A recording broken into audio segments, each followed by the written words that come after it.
Now your Bibles are open to 1 Timothy chapter number 3, and I've made it down to verse number 11. Now in our study in these scriptures, we have dealt with the qualifications of the bishop. Then we've dealt with the qualifications of the deacon. Now we arrive at the qualification of the deacon's wife. Now I find this to be a very interesting thing, that though I cannot find in the New Testament a deaconess, a female deacon in the New Testament church, I can find a qualification for a deacon's wife. Though there is no qualification given for the bishop's wife, a deacon's wife can commend him to the deaconship or can hinder him from serving as a deacon. What I'm saying by recognizing this distinction is simply this.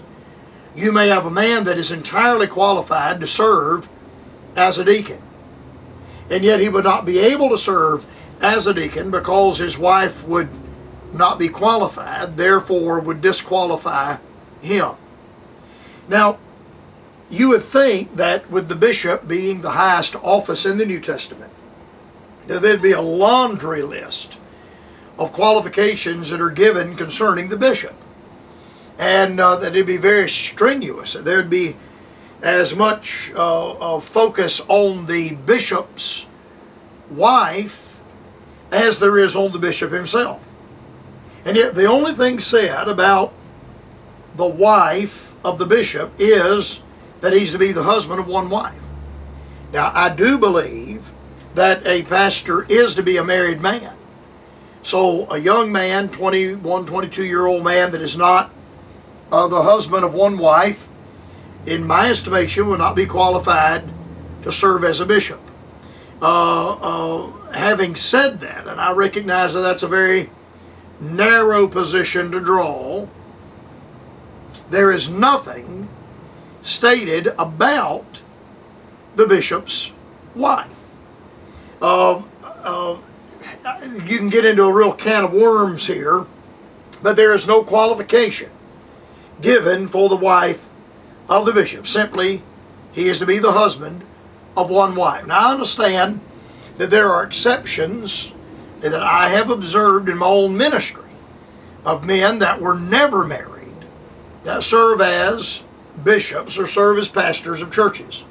And I'm not prepared to get into a discussion or a debate over that. I see what I'm seeing. I observe what I'm observing. And some of those men have had very successful, very fruitful, and very good ministries.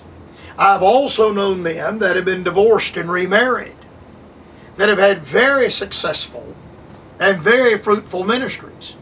And yet I recognize what I'm reading here, and then I observe what I'm observing, and I'm not prepared to get into a discussion over those things. I'm not prepared to debate or argue one way or the other. I know what I'm reading, and I know what I am observing. And there's sometimes in my work and my labor that I just have to stop and scratch my head and observe what I'm looking at, and then just go right on and on. The Lord knows what He's doing. And I have enough faith in the Lord's work and enough faith in the Lord of the work to believe that God is well able to handle His own affairs, and that it is not imperative or incumbent that I have an answer for every situation or every circumstance that I observe. Because I recognize my own limitations, and I recognize that I don't know everything that God knows, and there are many times the only thing I can do is stop and scratch my head and marvel at the work of God and just let God be God, let God do His work, and move forward. Now, what about the matter of the deacon's wife? And let these, concerning the deacon, and let these also first be proved, then let them use the office of a deacon, being found blameless. Even so must their wives. even so must their wives. So when we arrive at this matter of the deacon, I would again say, just as I have said concerning the bishop, that there is a need here, a necessity of marriage. There is a need here for the deacon to be married. Now, just as I have observed this and read this, I have preacher friends of mine that have had very successful works and have had very successful ministries in the pastorate that are not married. And I see that. I'm seeing what I'm looking at. And I think that that may be an exception to the rule. And I'm not against those men. I'm not, some of these men I preach for. I'm not going to stop preaching for these men or fellowshipping with these men. I know what I read. And then I know what I observe. And so it is with men that are serving in the office of the deacon. I have known on occasion men, unmarried men, that were well qualified and made wonderful deacons and served in the office of the deacon, and yet were not married. I know what I'm reading, and yet I know what I observe. And the only thing that I can conclusion I can come to is the matter of I'm looking at an exception. I'm looking at a matter of exception here. Now, even so must their wives be grave. Now, this matter of gravity is mentioned about the deacon, and I pointed out whenever I was dealing with that some weeks ago that this matter of gravity, must the deacons be grave, so must their wives be grave. And a man or a woman that is a man or a woman of gravity is an individual that has gravitas. It is an individual that is to be taken seriously. Now, there are some men, and I appreciate them, and I think there are some men that are good men, but not every good man, born-again man that, his life is in order, should serve as a deacon, or for that matter, is qualified to be a deacon. Not all the men in our local churches are men that I would consider to be of gravity. There are some men that are light-hearted, and I appreciate them, but their water does not run very deep. And though I appreciate them, and I love their fellowship, and I appreciate their fellowship, they're not deacon material. Though everything about them is straight down the line, they're just not deacon material at this matter of gravity. There are some women in our churches, and I appreciate them and thank God for them, and I appreciate the fact that they are married women, been married for some of them 40 and 50 years, but I would not consider them to be women of gravity. I think what Paul is stating here, and in the negatives, would counterbalance and I think would explain the area of their gravity. Even so must their wives be grave. Right? How am I to understand this? Not slanderers, sober, faithful in all things.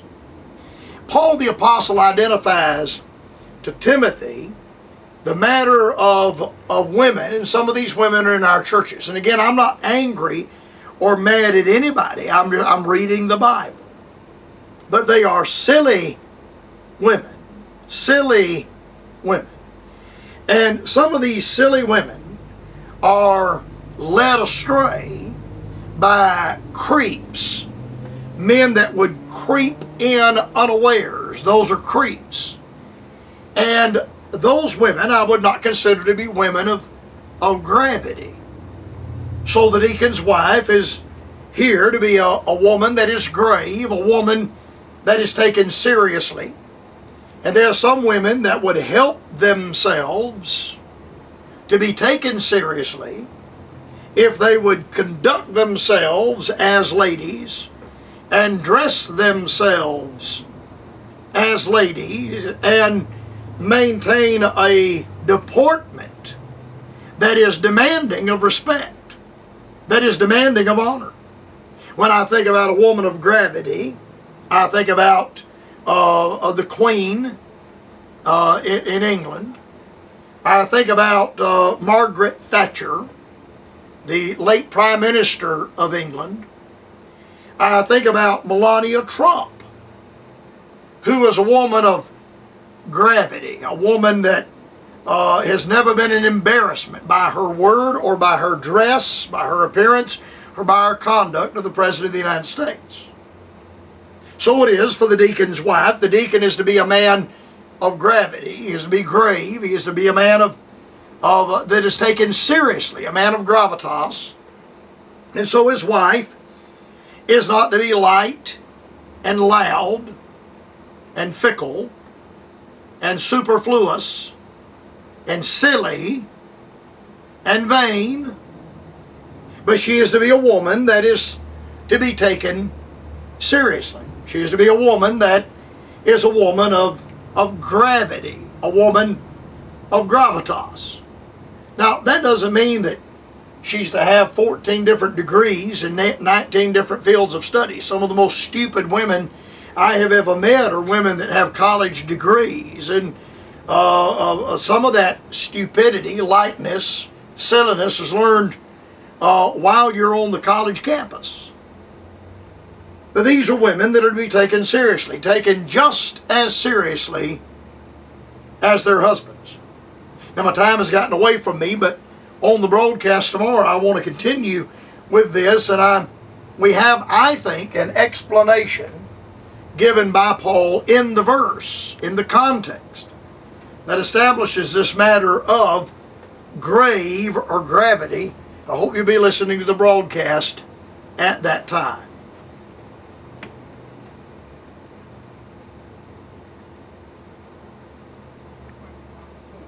Greenville, South Carolina, 296.